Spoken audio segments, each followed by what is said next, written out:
কোরবানি মানে কি? আপনি আল্লাহর সন্তুষ্টির জন্য, আল্লাহর নিকটে যাওয়ার জন্য কিছু জিনিস আল্লাহর জন্য ত্যাগ দিবেন, কোরবানি করবেন। এই কোরবানিটা আল্লাহর জন্য কোরবানি, এটা আদম আলাইহিস সালামের জামানা থেকে শুরু হয়েছে। আবুল বাশার, এই পৃথিবীর সর্বপ্রথম মানুষকে আদম আলাইহিস, ওনাকে বলা হয় কি? আবুল বাশার, মানুষের পিতা। সকল মানব জাতির পিতাকে আদম আলাইহিস সালাম। ওনার আগে কোনো মানুষ পৃথিবীতে তৈরি হয়নি, বা আল্লাহ তাআলা সৃষ্টি করেন নাই। ওনাকে সৃষ্টি করে এরপরে জান্নাত থেকে দুনিয়াতে ওনাকে প্রেরণ করেছেন। এই আদম আলাইহিস সালামের দুই ছেলে ছিল। কয় ছেলে? হাবিল, কাবিল। এগুলো আমাদের মুখস্থ শুনতে শুনতে। হাবিল আর কাবিলের মধ্যে ওই সময় তো আর আদম আলাইহিস সালাম ছাড়া আর তো কেউ ছিল না। এখন বিবাহ কিভাবে হবে? অন্য কোনো ফ্যামিলি তো নাই, সবকে ওনার ফ্যামিলি। তখন আল্লাহ তাআলা বিধান দিয়েছেন যে ওনার ছেলে মেয়ে হতো, এক গর্ভে একটা ছেলে আর একটা মেয়ে, আরেক গর্ভে আবার এরকম জোড়া। তো এক গর্ভের ছেলের সাথে আরেক গর্ভের মেয়ে, এক গর্ভের মেয়ের সাথে আরেক গর্ভের ছেলে, এভাবে বিবাহ হবে। এর মধ্যে কাবিল যে, সে বিবাহ করবে কে? হাবিলের বোনকে। আর হাবিল বিবাহ করবে কাবিলের বোনকে। কাবিলের বোন সুন্দর হওয়াতে তার মধ্যে শয়তান ওয়াসওয়াসা দিচ্ছে যে না, আমার বোনকে আমি কি করব, আমার একসাথে যমজ বোনকে আমি বিবাহ করব। এসব কারণে সে হাবিলকে কি করছে? হত্যা করছে। কোরআনে এগুলো আছে বিস্তারিত। হাবিলকে হত্যা করছে। এরপরে সেখানে আল্লাহ তাআলা একটি কোরবানি করতে বলছে হাবিল এবং কাবিলকে। হাবিল কাবিলের কোরবানির ক্ষেত্রে ওই সময় কোরবানির সিস্টেম ছিল, আপনি যেটা কোরবানি করবেন ওটা মাঠে রেখে আসবেন।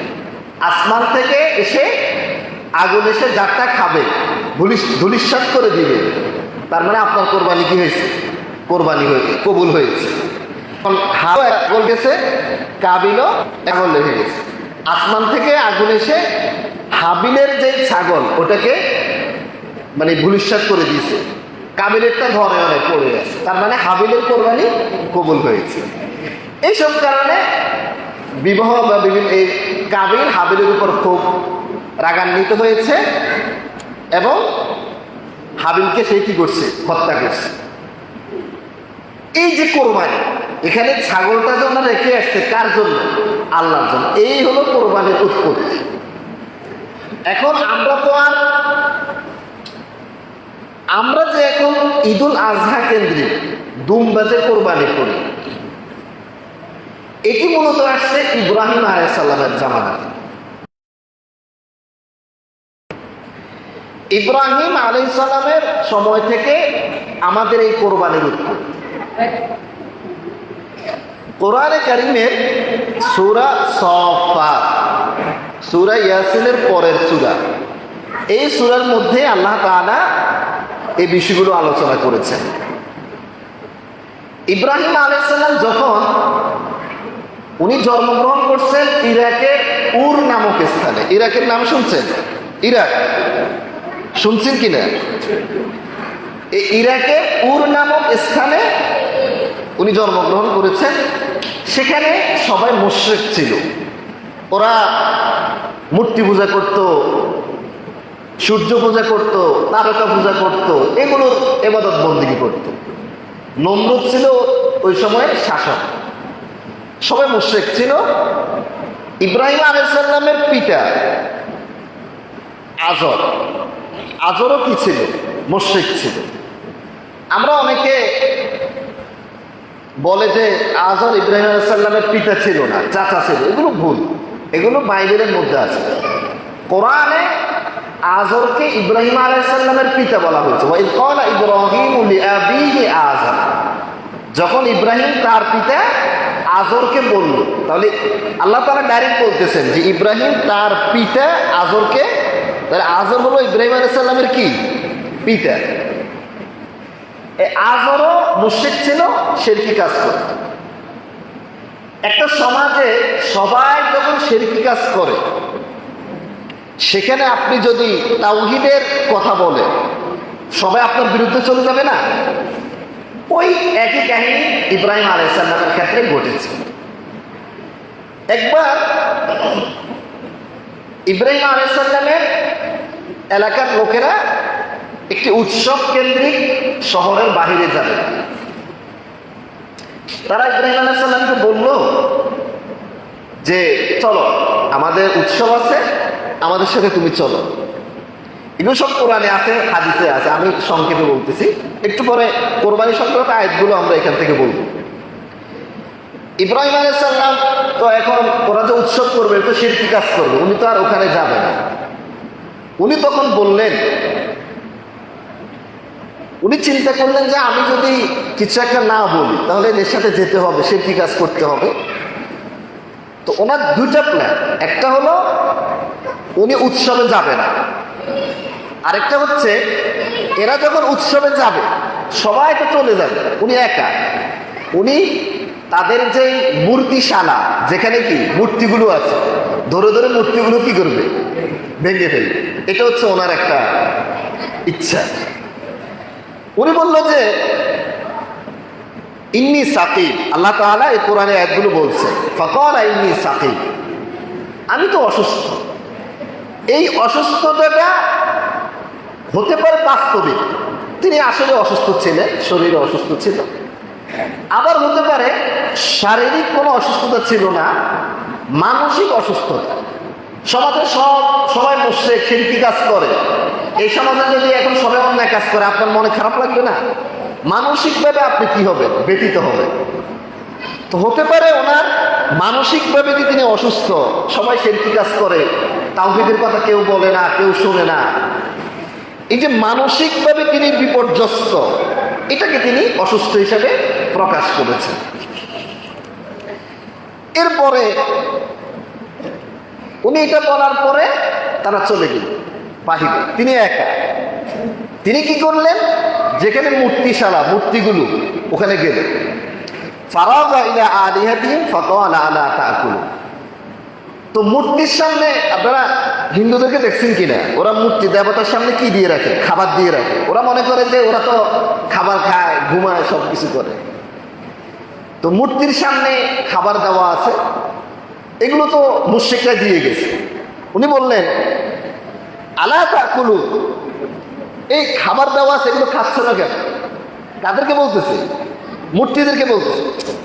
তোমাদের পূজা করে এই সমস্ত লোকেরা, খাবার দিয়ে যায়, তো খাবার খাচ্ছ না কেন? মা লাকুল্লাহ পান্তিকুম। এখন মূর্তিকে যখন বলতেছে খাবার খাচ্ছ না কেন, মূর্তি কি কোনো কথা বলে? কথাও বলে না, খাবারও খায় না। উনি বলতেছে মা লাকুল্লাহ পান্তিকুম, এদের কি হলো, এরা যে কোনো কথাটা বলে না, কোনো আওয়াজ নেই এদের।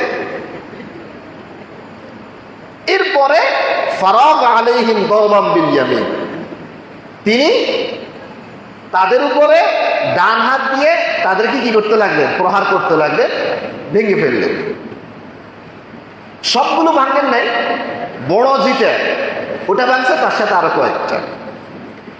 এরপরে উনি তো ঘটনাটা এখানে ঘটাই দিল। এরপরে আসি বাড়িতে অবস্থান করতেছে। ওরা যখন উৎসব শেষ করে আসে, দেখে যে হায় রে, মূর্তিদের অবস্থা তো শেষ, দেবতা মাহবুব সব কি ভেঙে চুরমার হয়ে গেছে। নিজেদের দেবতা, তাদের কোনো ক্ষমতা নেই। কিন্তু এখানে তো ইব্রাহিম ছাড়া কেউ নেই। ঘটনাটা কে ঘটাইলো? তার মানে ইব্রাহিমই ঘটনাটা ঘটাইছে। সবাই ওনার কাছে গেল যে কি হলো। এগুলো সূরা আম্বিয়ার মধ্যে আলোচনা আছে। আমাদের মূর্তি ভাঙছে, উনি বলতেছে তোমাদের বড় দেবতা যে, উনি ভাঙ্গার পরে যে হাতুড়ি দিয়ে ভাঙছে, ওটা ওই বড় দেবতা যেটা, ওটার গলার মধ্যে কি করছে, ঝুলে রাখছে। ওকে জিজ্ঞেস করো, যে যার ঘাড়ে হাতুড়ি, তাকে জিজ্ঞেস করো কে ভাঙছে, আমাকে কেন জিজ্ঞেস করতেছে? এরা তো জানে দেবতা তো কি করবে না, কথা বলতে পারবে না। তিনি তখন বললেন, আতা'বুদুনা মা তানহিতুন ওয়াল্লাহু খালাকাকুম ওয়া মা তা'মালুন। যাদেরকে তোমরা নিজেরা তৈরি করছো তোমরা তাদের ইবাদত করো, অথচ তোমাদেরকে তোমরা যা করো সব কিছু সৃষ্টি করছে কে? আল্লাহ তাআলা। যে আল্লাহ তোমাদেরকে সৃষ্টি করছে, তোমাদের সকল কাজ, তোমাদের সকল ইচ্ছা, তোমাদের সব কিছু সৃষ্টি করছে যে আল্লাহ, তোমরা সে আল্লাহরে বাদ দিয়ে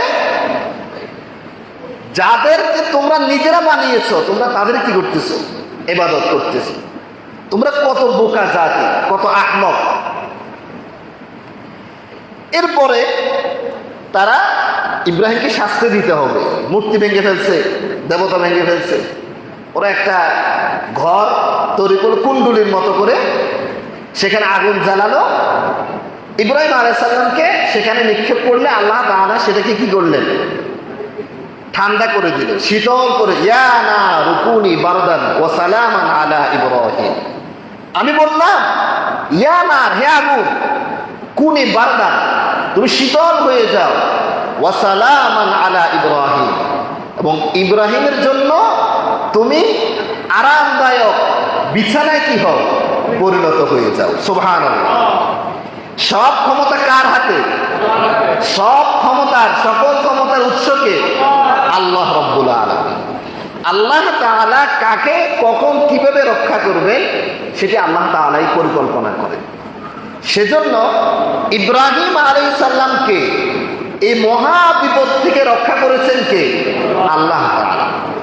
আপনি যখন আল্লাহর পক্ষে দাঁড়াবেন, আপনি যখন শিরকের বিরুদ্ধে কথা বলবেন, আপনার নিরাপত্তার ব্যবস্থা করবে আল্লাহ তাআলা।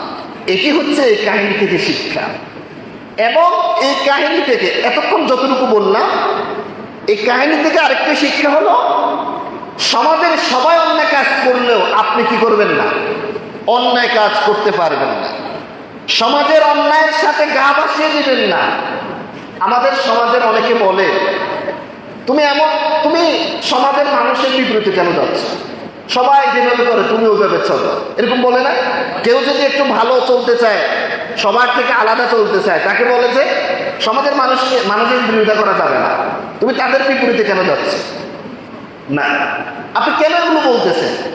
এই সমাজের অধিকাংশ মানুষ নামাজ পড়ে না, এদেশের অধিকাংশ মানুষ সুদের সাথে লিপ্ত, ঘুষের সাথে লিপ্ত, এদেশের অধিকাংশ মানুষ কোরআন তেলাওয়াত করতে জানে না, এদেশের অধিকাংশ মানুষ অন্যায় কাজে জড়িত। তাহলে আপনি কি অধিকাংশ মানুষের সাথে মিলে অন্যায় কাজে জড়াবেন? না।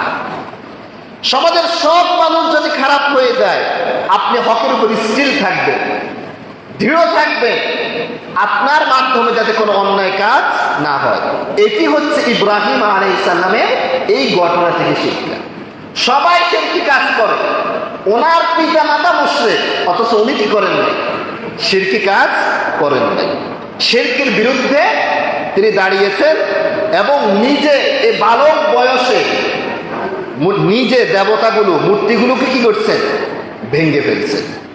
ইব্রাহিম আলাইহিস সালামের যে ঈমানি জজবা, এটি আমাদের মধ্যে থাকা উচিত। ইব্রাহিম আলাইহিস সালাম যখন আল্লাহ তাআলা ওনাকে আগুন থেকে রক্ষা করলেন, সবাই ওনার বিরুদ্ধে চলে গেল। চিন্তা করলেন, না, এই এলাকায় আর থাকা যাবে না, এমন একটা স্থানে যাব যাতে দিনের কিছু কি করতে পারি। এখানে তো চেষ্টা করলাম, এখন অন্য জায়গায় যেয়ে দিনের কাজ করতে হবে। উনি তখন ইরাক থেকে হিজরত করে ফিলিস্তিন চলে গেলেন। কোথায়? ফিলিস্তিন। এখন যে ফিলিস্তিন কিন্তু ফিলিস্তিনের ইতিহাস অনেক বড় ইতিহাস, গৌরবের ইতিহাস। ফিলিস্তিনে অনেক নবী, হাজার হাজার নবী এসেছেন। জলিলুল কদর পয়গম্বরগণ ফিলিস্তিনে ছিলেন। এবং ইমামদের মধ্যে ইমাম শাফি রাহমাতুল্লাহ আলাইহির জন্মস্থান হলো এই গাজা, যে গাজা এখন আক্রমণ চলে। এই গাজা হচ্ছে ইমাম শাফি রাহমাতুল্লাহ আলাইহির জন্মস্থান। উনি ওখানে জন্মগ্রহণ করেছেন। বুঝেন গাজার কত ফজিলত। এরপরে উনি ওখান থেকে ইলমে দ্বীন শিখার জন্য মক্কা মদিনায় চলে এসেছেন। এরপরে তিনি মিশরে ছিলেন, বাগদাদে ছিলেন ইমাম শাফি রাহমাতুল্লাহ। ফিলিস্তিন যাওয়ার পরে ইব্রাহিম আলাইহিস সালাম এখন একা একা মানুষ, 86 বছর বয়স হয়ে গেছে, ওনার কোনো ছেলে মেয়ে হয় না। আল্লাহর কাছে দোয়া করলেন, চিন্তা করলেন যে দিনের কাজ করার জন্য তো একজন কি দরকার, সহযোগী দরকার। তখন আল্লাহর কাছে দোয়া করলেন, রব্বি হাবিলি মিনাস সালিহিন, আয় আল্লাহ আমাকে একজন নেককার সন্তান দান করুন। আল্লাহ তাআলা বলতেছেন, ফাবাশশারনাহু বিগুলামিন হালিম, আমি তাকে ধৈর্যশীল সহনশীল একটি বালকের বাচ্চার সুসংবাদ দিলাম। উনি হচ্ছেন কে? ইসমাঈল আলাইহিস সালাম। খ্রিস্টান ইহুদি যারা, ওরা বলে যে এখানে যে বাচ্চাকে উনি জবাই করেছেন, জবাইয়ের আদেশ করেছেন, জবিহুল্লাহ, ও হচ্ছে ইসহাক, ইসমাঈল না। আমরা মুসলমানদের কথা হচ্ছে যে ইসমাঈল, কে না? ইসহাক না। মানে ইব্রাহিম আলাইহিস সালামকে আল্লাহ তাআলা যে ছেলেকে জবাই করার কথা বলেছেন, আমরা বলি তিনি হচ্ছেন কে? ইসমাঈল। আর অন্যরা বলে উনি হচ্ছেন ইসহাক। আমাদের দলিল হলো, এখানে আল্লাহ তাআলা জবে সংক্রান্ত আলোচনা করার পরে এরপরে আল্লাহ বলতেছেন, ওয়াবাশশারনাহু বিইসহাক, আমি আপনাকে পুনরায় ইসহাকের সুসংবাদ দিলাম। তাহলে একবার বললেন আমি ধৈর্যশীল গোলামের সুসংবাদ দিলাম, আলোচনা শেষ করার পরে আবার বলতেছেন আমি ইসহাকের সুসংবাদ দিলাম। তার মানে বোঝা গেল আগের জন ভিন্ন, আগের জন কে? ইসমাঈল, আর পরের জন ইসহাক। ইসমাঈল আলাইহিস সালাম যখন ওনার বয়স, মোটামুটি চলতে পারে, দৌড়াদৌড়ি করতে পারে বাপের সাথে। আপনার জীবনে কোনো ছেলে মেয়ে হয় না, শেষ জীবনে 86 বছর বয়সে আল্লাহ একটি ছেলে দিল দোয়া করার ফলে। এই ছেলেটা যখন আপনার সাথে মোটামুটি এখন হাঁটতে পারে, দৌড়াদৌড়ি করতে পারে, তখন যদি আপনাকে বলে এই ছেলেকে তুমি মেরে ফেলো, আপনার এর থেকে বড় পরীক্ষা আর হতে পারে না। একটা ছেলে যখন কোলে থাকে, মায়ের কোলে, একদম বাচ্চা, তখন থেকে একটা বাচ্চা যখন হাঁটতে পারে, দৌড়াদৌড়ি করতে পারে, তখন বাচ্চাদের প্রতি মা বাবার টানটা আরো কি হয়ে যায়, বেড়ে যায়। সবসময় কিন্তু এক ধরনের কি থাকে না, ভালোবাসা থাকে না। যখন বাচ্চারা হাঁটতে পারে, দৌড়াদৌড়ি করতে পারে, বাজারে যেতে পারে বাপের সাথে, তখন বাচ্চাদের প্রতি মা বাবার টানটা আরো কি থাকে, অনেক গুণ বেশি থাকে। ওই সময় আল্লাহ তাআলা ইব্রাহিমকে বলতেছেন, তোমার ছেলেকে তুমি কি করো, আমার জন্য কোরবানি করো। আল্লাহ তাআলা বলেন, ফালাম্মা বালাগা মাআহু السعي قال يا بني إني أرى في المنام أني أذبحك فانظر ماذا ترى قال يا أبت افعل ما تؤمر ستجدني إن شاء الله من الصابرين। যখন ইসমাঈল ইব্রাহিম আলাইহিস সালামের সাথে দৌড়াদৌড়ি চলাফেরা করার বয়সে উপনীত হলো, তখন ইব্রাহিম ইসমাঈলকে বলতেছে, ইয়া বুনাইয়া, হে আমার আদরের স্নেহের ছেলে। বুনাইয়া মানে কি? আদরের ছেলে, স্নেহের ছেলে। ইবনুন মানে ছেলে। এখানে তিনি এটা বলে নাই ইয়া ইবনি, হে আমার ছেলে, এটা বলে নাই, বলছে ইয়া বুনাইয়া, হে আমার আদরের ছেলে। ছেলে মেয়েকে কিভাবে ডাকবেন? সুন্দর করে স্নেহের সাথে ছেলে মেয়েকে ডাকবেন। অনেক পিতামাতা আছে ছেলে মেয়ের সাথে কি করতে পারে না, সুন্দর আচরণ করতে পারে না, একটা খারাপ শব্দ ব্যবহার করে ছেলে মেয়েকে কি করে, ডাকবে, অথবা তেমন কোনো টান নেই না, অত্যন্ত স্নেহের সাথে আদর করে ছেলে মেয়েকে ডাকবে। তাহলে আপনাকেও ছেলে মেয়ে ওইভাবে কি করবে, ভালোবাসবে, মহব্বত করবে, আন্তরিকতা দেখাবে। তিনি বললেন, হে আমার ছেলে, ইন্নী আরা ফিল মানাম, আমি স্বপ্নে দেখেছি, আন্নী আযবাহুকা, আমি তোমাকে কি করতেছি, জবাই করতেছি। ফানজুর মাযা তারা, তোমার রায়। ছেলের কাছে অভিমত জানতে চাচ্ছে, আমি স্বপ্নে দেখেছি তোমাকে আমি কি করতেছি, জবাই করতেছি, তোমার রায়। নবীদের স্বপ্ন কি? ওহী। নবীরা যদি কোনো জিনিসের স্বপ্ন দেখে ওটা কি হয়, এছাড়া অন্য কারো স্বপ্ন কি না, কোনো দাম নাই। আমাদের স্বপ্নের কোনো দাম আছে? কোনো কিছু নেই। নেককার লোকের স্বপ্ন, মুমিনদের ভালো স্বপ্ন, এখানে আবার গুরুত্ব আছে। আপনি কেউ যদি স্বপ্নে দেখে যে শয়তান, সে স্বপ্নে দেখছে সে অমুক দরবারে অমুক দরগায় পশু মান্যত করতেছে, এটা পালন করা যাবে? যাবে না। শয়তান মানুষকে স্বপ্নে বিভিন্ন জিনিস দেখিয়ে মুশরিক বানায়। শয়তান অনেক সময় স্বপ্ন দেখায় যে তুমি কি করো, দাড়ি কেটে ফেলো, দাড়ি না রাখলে তোমার জন্য ভালো।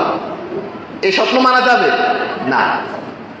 ঘুমন্ত অবস্থায় একটা জিনিস দেখেছেন, ওইটা দিয়ে শরীয়ত বিরোধী কোনো কাজ করা যাবে না। রাসূলুল্লাহ সাল্লাল্লাহু আলাইহি ওয়াসাল্লামকে কেউ যদি স্বপ্ন দেখে, তাহলে রাসূলুল্লাহ সাল্লাল্লাহু আলাইহি ওয়াসাল্লামকে সে স্বপ্ন দেখলো। রাসূলুল্লাহ সাল্লাল্লাহু আলাইহি ওয়াসাল্লামের আকৃতি শয়তান কি করতে পারে না, ধারণ করতে পারে না। রাসূলুল্লাহ সাল্লাল্লাহু আলাইহি ওয়াসাল্লাম বলেছেন, মান রাআনি ফিল মানাম ফাকাদ রাআ হাক্কান বা ফাকাদ রাআল হাক্কা। যে আমাকে স্বপ্নে দেখলো সে বাস্তবিক পক্ষে আমাকেই দেখলো। ফাইন্না শাইতান লা ইয়াতামাসসালু, কারণ শয়তান আমার যে আকৃতি, রাসূলুল্লাহ সাল্লাল্লাহু আলাইহি ওয়াসাল্লামের চেহারার যে আকৃতি, ওটা কি করতে পারে না, হুবহু ওই আকৃতি ধারণ করতে পারে না। অতএব কেউ যদি স্বপ্নে রাসূলুল্লাহ সাল্লাল্লাহু আলাইহি ওয়াসাল্লামকে দেখে, তাহলে রাসূলুল্লাহ সাল্লাল্লাহু আলাইহি ওয়াসাল্লামকে সে স্বপ্ন দেখবে। এখন স্বপ্নে যদি রাসূলুল্লাহ সাল্লাল্লাহু আলাইহি ওয়াসাল্লামকে দেখলো আর তিনি তাকে বলে যে তুমি ঘুষ খাও, আপনি জাগ্রত অবস্থায় ঘুষ খেতে পারেন না। কারণ রাসূলুল্লাহ সাল্লাল্লাহু আলাইহি ওয়াসাল্লামকে স্বপ্ন দেখছে, এটি সত্য, কিন্তু এই কথাটা উনি কি করেন নাই, বলেন। এই কথাটা শয়তান বলছে। ওখানে শয়তান কথা বলতে পারে, কিন্তু ওনার আকৃতি কি করতে পারে না, ধারণ করতে পারে না। এজন্য স্বপ্নে যদি কোনো অন্যায় কাজের আদেশ দেখেন, এটা করতে বলছে, ওটা করতে বলছে, দরগায় মান্যত করো, ছেলের নাক ফুঁড়ে দাও, এগুলো কি করা যাবে না, পালন করা যাবে না। স্বপ্নের মাধ্যমে কোনো অন্যায় কাজে জড়ানো যাবে না।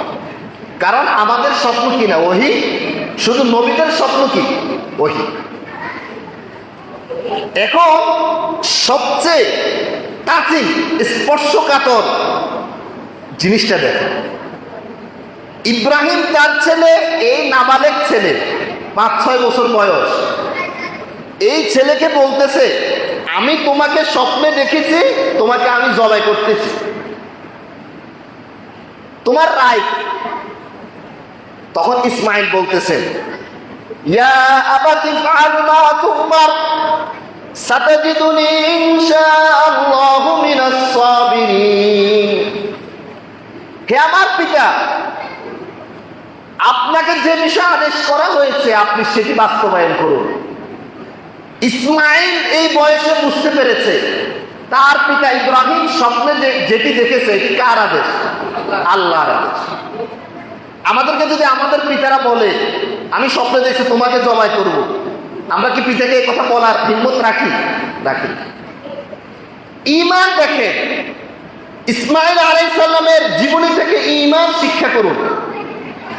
তার পিতাকে তিনি বলতেছেন আপনাকে যে বিষয় আদেশ করা হয়েছে আপনি সেটি পালন করুন।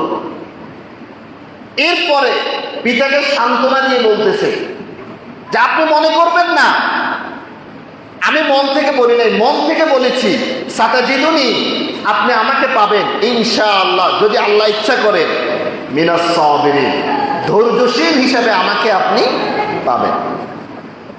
আমি আপনি জবাই করতে গেলে আমি পালাবো না। আপনি জবাই করতে গেলে আমার মনে কোনো কষ্ট আসবে না, কারণ আমাকে জবাই করার আদেশ করেছে কে? আল্লাহ। আল্লাহ যখন আদেশ করেছে আপনি সেটি পালন করতে হবে, আমিও সেখানে সায় দিতে হবে।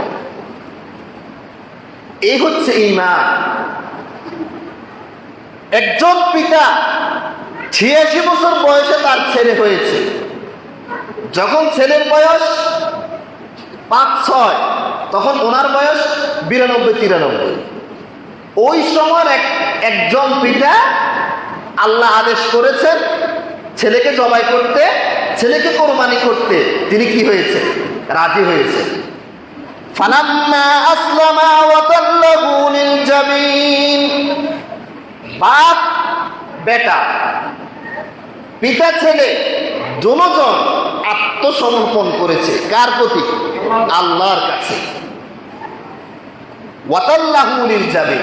আত্মসমর্পণ করার পরে ইব্রাহিম আলাইহিস সালাম যখন ওনার ছেলে ইসমাইলকে জবাই করার জন্য কাত করে শোয়ালেন। কাত করে শোয়া মানে বুঝেন, এভাবে উপর করে। কারণ ছেলের চেহারা যদি উপর দিকে থাকে, তাহলে জবাই করতে গেলে ছেলের চেহারার দিকে যখন নজর পড়বে, একটা কি হতে পারে? মায়া সৃষ্টি হতে পারে, টান হতে পারে। এই জন্য হয়তো তিনি জবাই না করেন কিনা, এই জন্য ছেলেকে কি করলেন? উপর করে শোয়ালেন, কাত করে শোয়ালেন। ওয়ানাদাইনাহু আইয়া ইব্রাহিম।